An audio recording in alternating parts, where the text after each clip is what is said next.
phong người liêng ngồi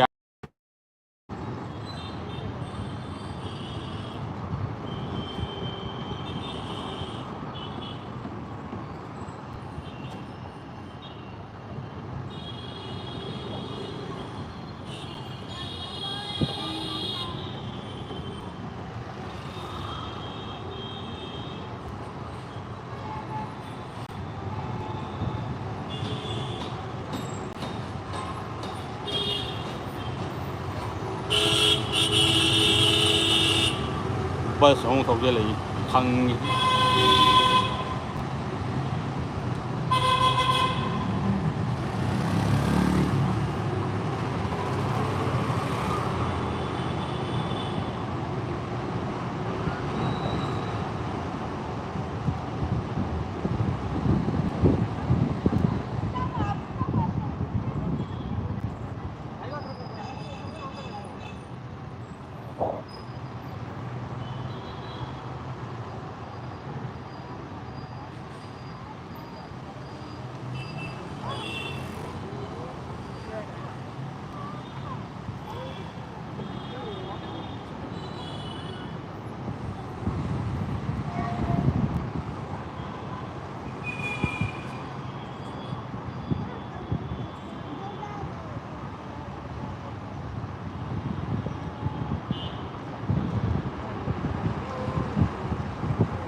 bởi luồng bơm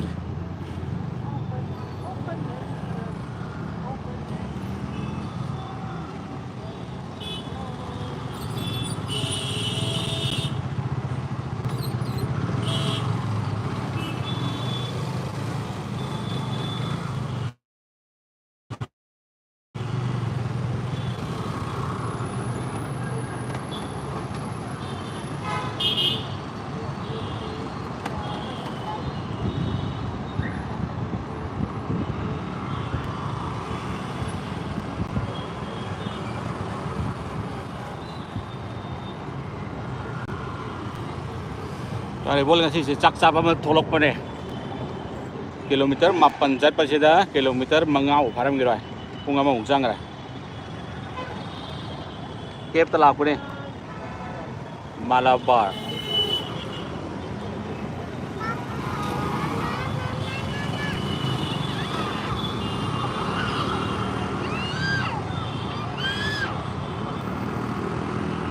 heavy traffic tarik kasi ang dagi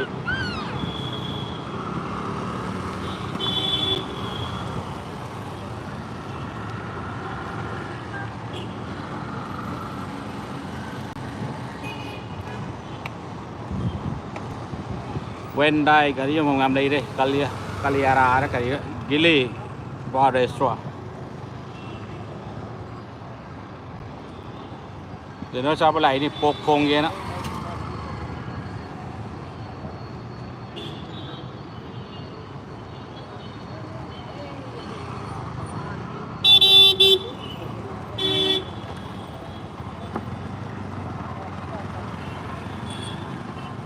Costa Coffee, KFC.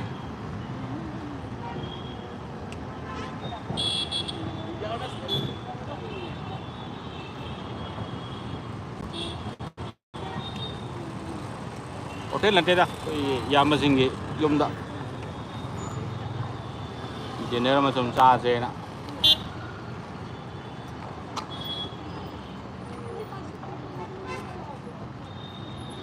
Namai nong so dengan sini nong cu dengan sini. Cina Volvo Airport cat lagi. Bus ni. Airport ke bus. Volvo. Orang kilometer mapan je punga main jang re. Kilometer mapan tram tu cakap tahu. Kilometer manga muktar mutang leng je.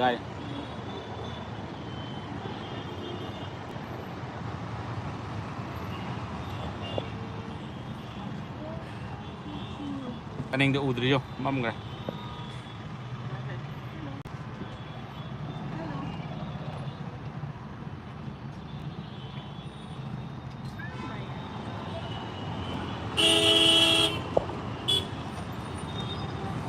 urabo masaka mâm mà da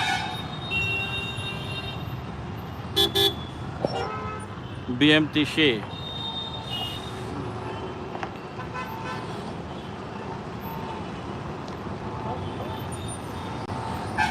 mâm mà cũng ngầu đi ba mù đi ba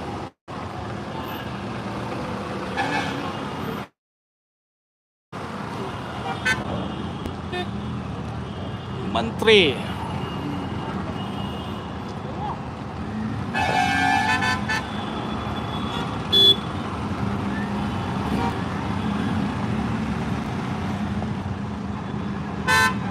helipad kayo ako ni Mas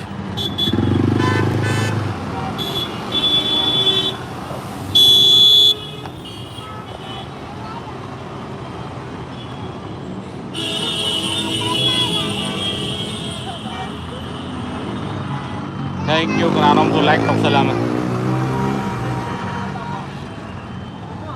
ha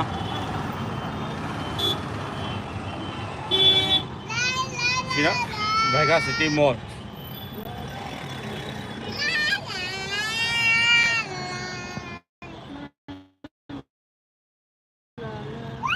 cây xây nó udah cây xây dah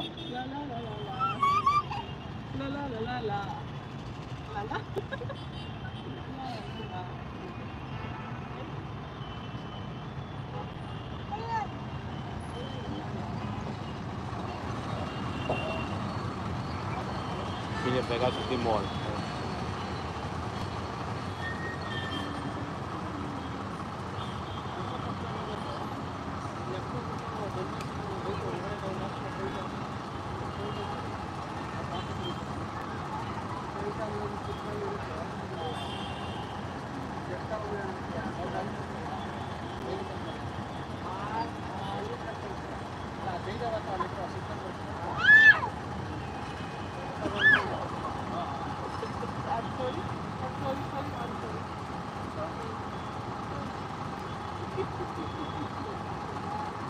kilometer ama thorok pada minit 9 yaugra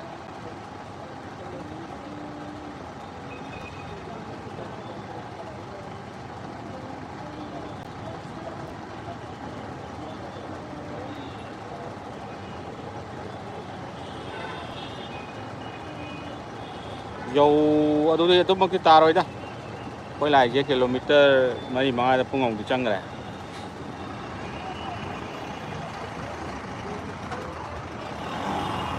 phun hình để cái gì mình tara mình còn nó cái dầu tôi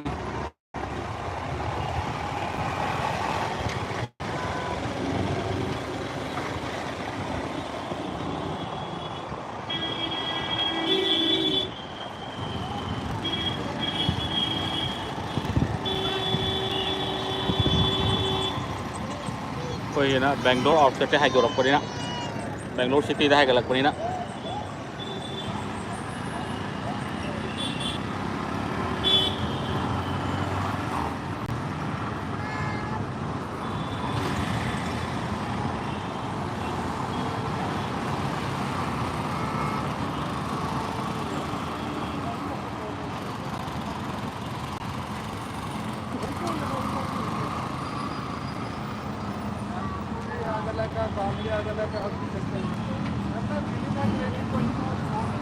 metro construction lakpada gini gari am chin gari metro jena si corona thorok pada eka sawa hobane do aji koiram dre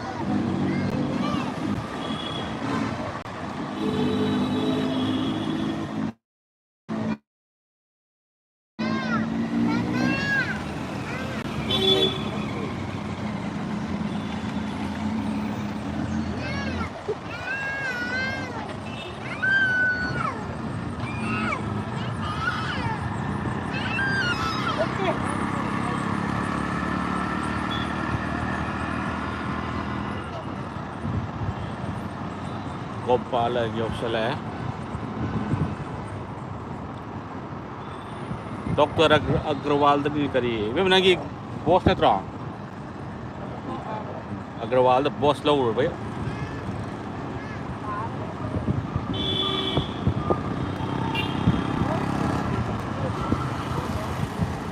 काय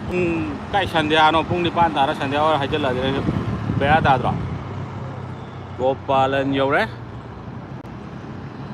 उन हम Hong माले ने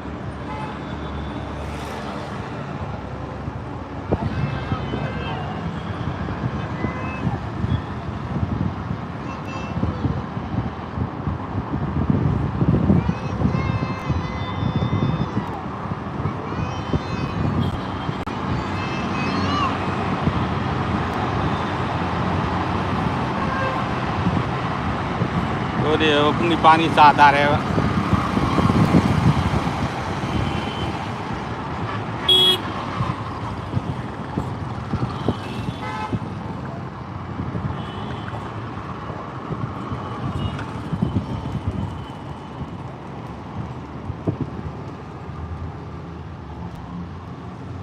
Zaideba Hospital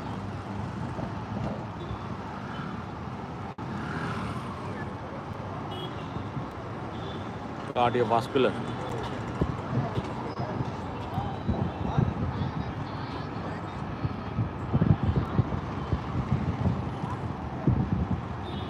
asigi lere chile ya jallaga Jayanagar phau yara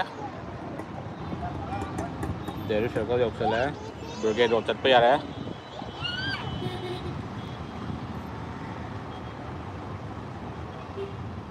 mong thengna chale ne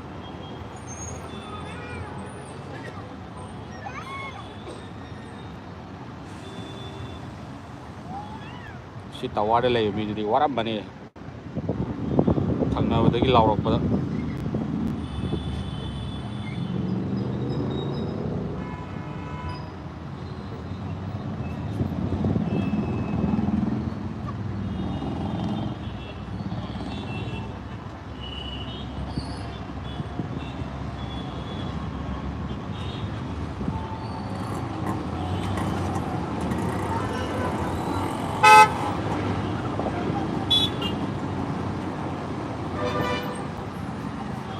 Deri Circle MG Road Jayanagar 9 block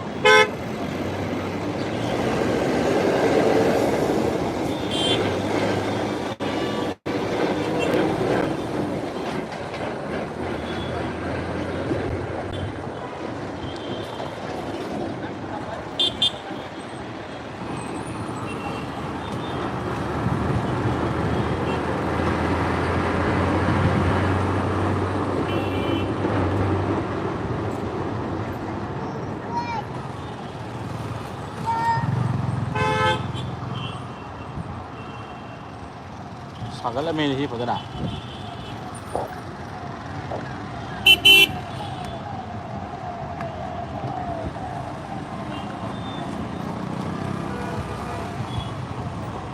yai thank you ngak lam bagi sungak som tharak pren traffic am chemnon ma chida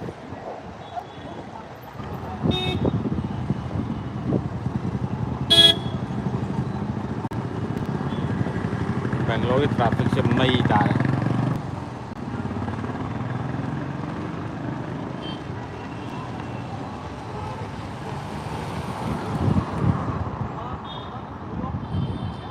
जल भवन जो है ना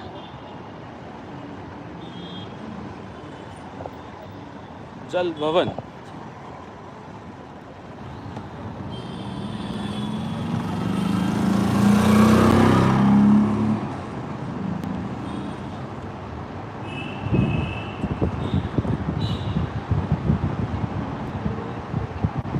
porter ये porter के office और माल है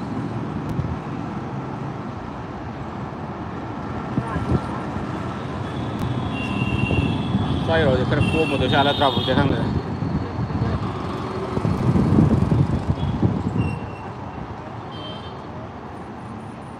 grand Vistara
mayam lá khá lại amam tol lại amam nam sam biramun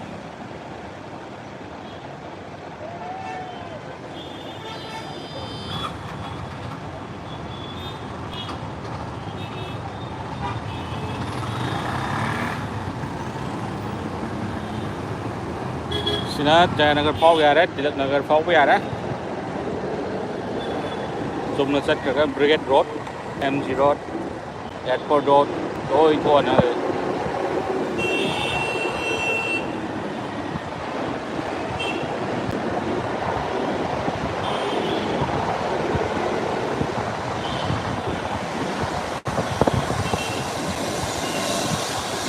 Wedding Hall Palace.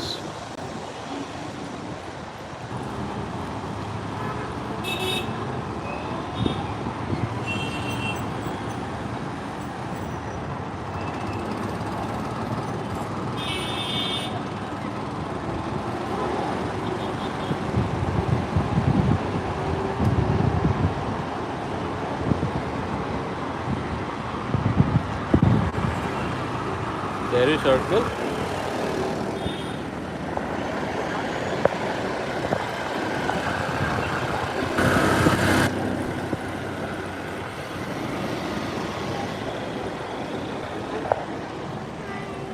Cái metro sẽ là underground sao và metro thì mà khai rồi là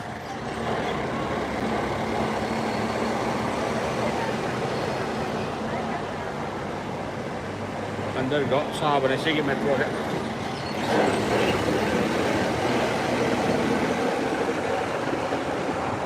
Dairy Circle Yoksele.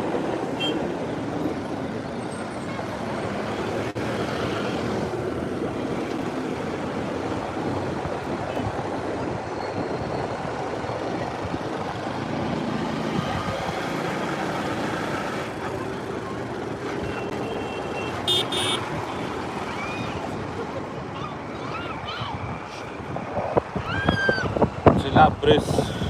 Siki Bridge là cái này. Ye lom da sala ga na now in forum lo ga mo di forum Nexus Mall ai ra sir da koram jore thank you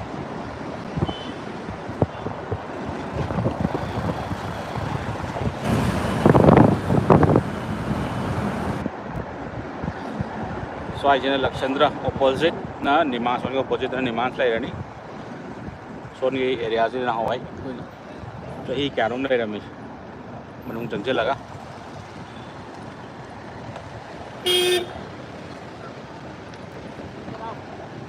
tôi đã phân chạy tara mulai nambah segi Lakshndra area sih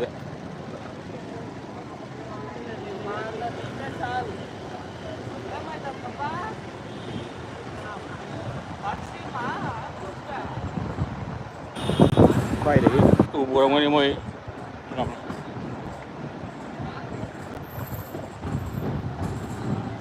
Sardai cái nó lấy Bangalore lấy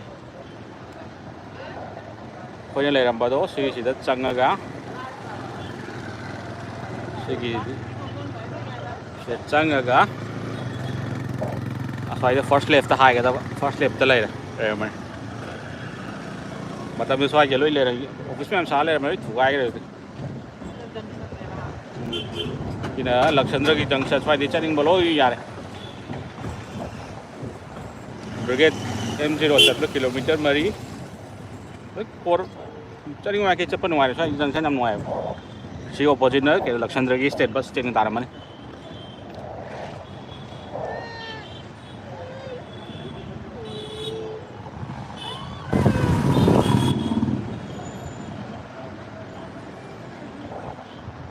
yum soim là cái gì này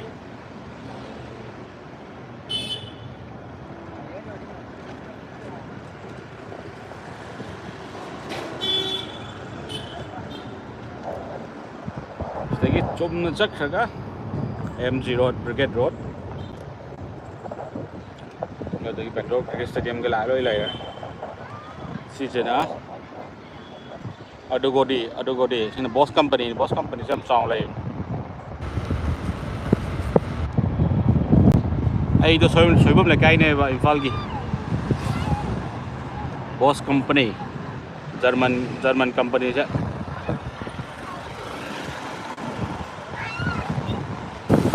body junction यौदोरे Bosch company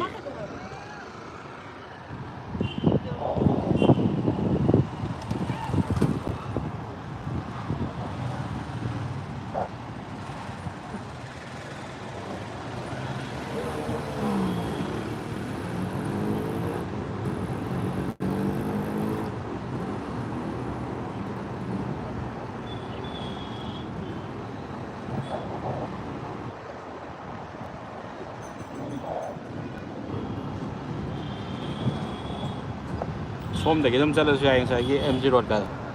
brigade road MG road airport road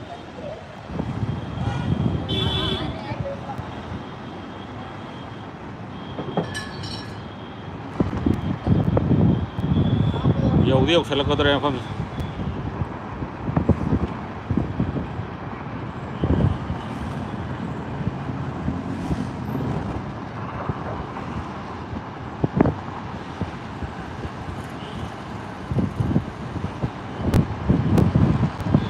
Kayam Kanano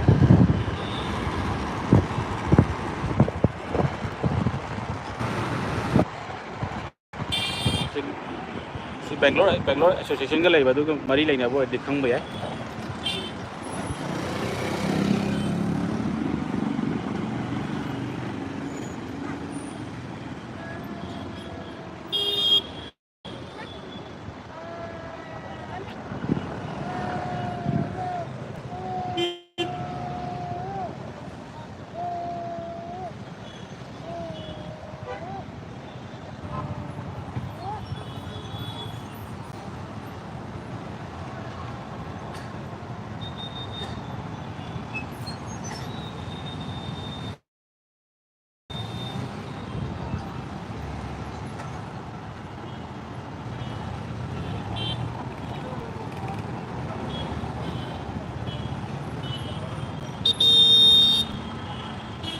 Kaka ke mingdo hajalo hang brenge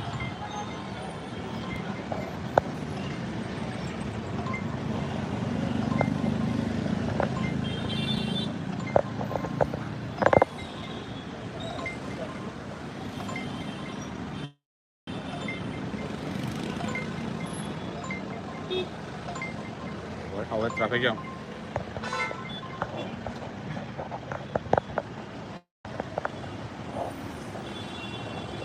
traffic ở hầu đấy vô trong đây đó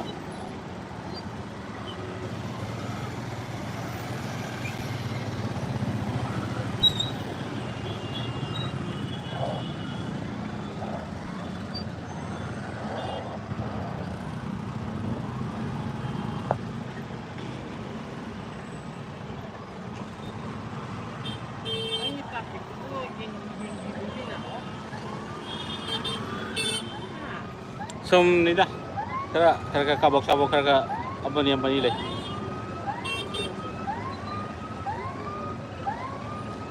Traffic là đây mẹ thốt đầu new quay thì đi, tập hôm nay traffic lắm đấy.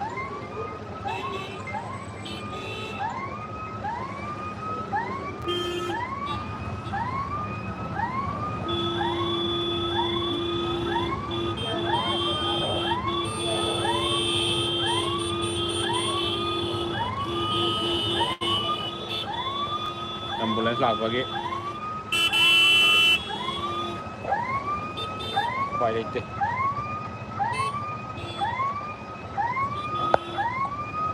ram hai dorna dari liang yaad ramina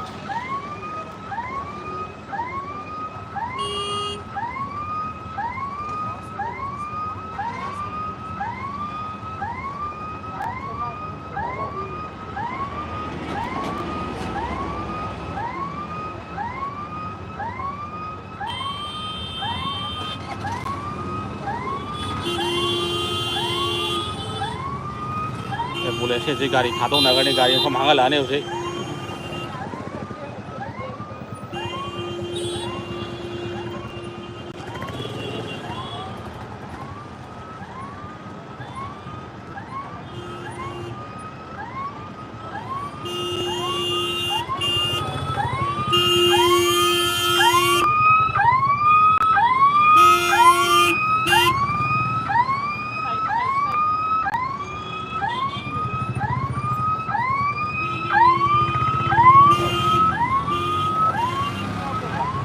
มีเยาตัวมาเลยนะ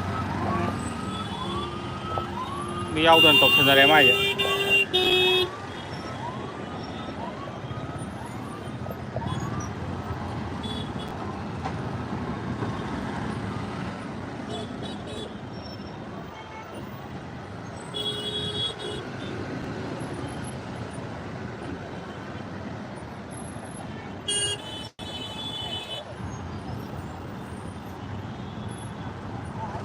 มีเยาตัวนี้ตกเป็นอะไรแอมบูเลนซ์คงจะนั่นแหละเมน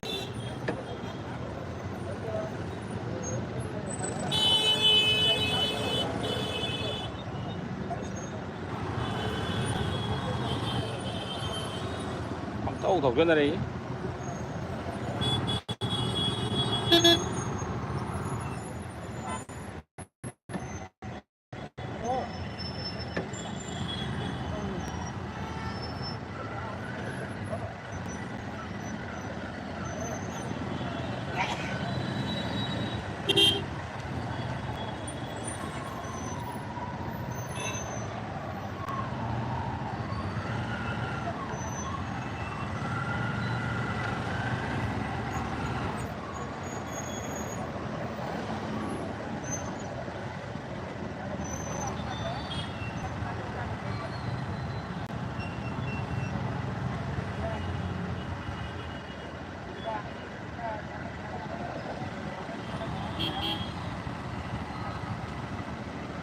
Auto LPG lupa 60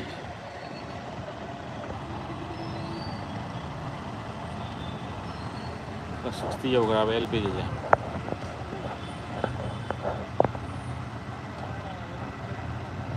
auto gas CNG gas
देखिए वो U turn तो उधर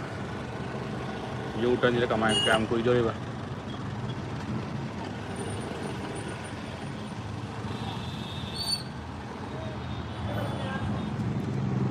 Sungwang mà cemetery đi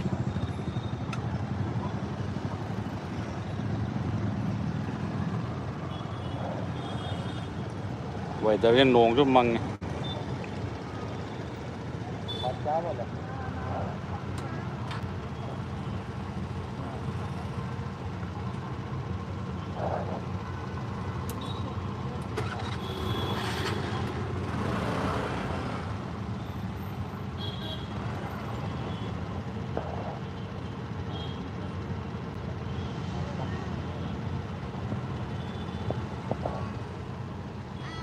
liền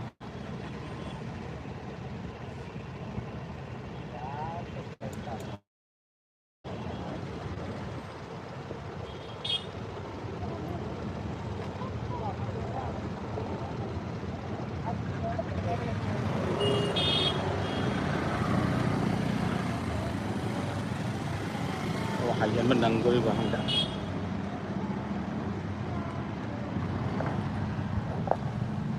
chân mình đằng tôi mình đang ngồi tôi đằng bây giờ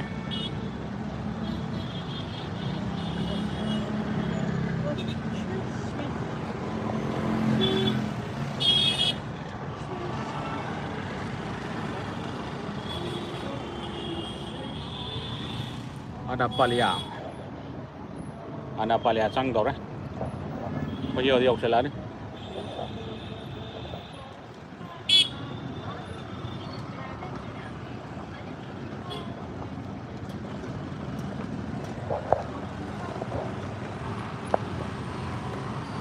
ꯐꯔꯦ ꯑꯗꯨꯗꯤ ꯃꯌꯥꯝꯈꯣꯏꯁꯤ ꯂꯣꯏꯁꯤꯜꯂꯒꯦ ꯌꯥꯝ ꯂꯥꯛꯄꯤꯕꯒꯤ ꯈꯔ ꯈꯔ ꯂꯥꯛꯄꯤꯕꯒꯤ thank you ꯃꯐꯝ ꯑꯃ ꯍꯦꯟꯗꯣꯛꯈ꯭ꯔꯅꯦꯕ ꯅꯠꯇ꯭ꯔꯗꯤ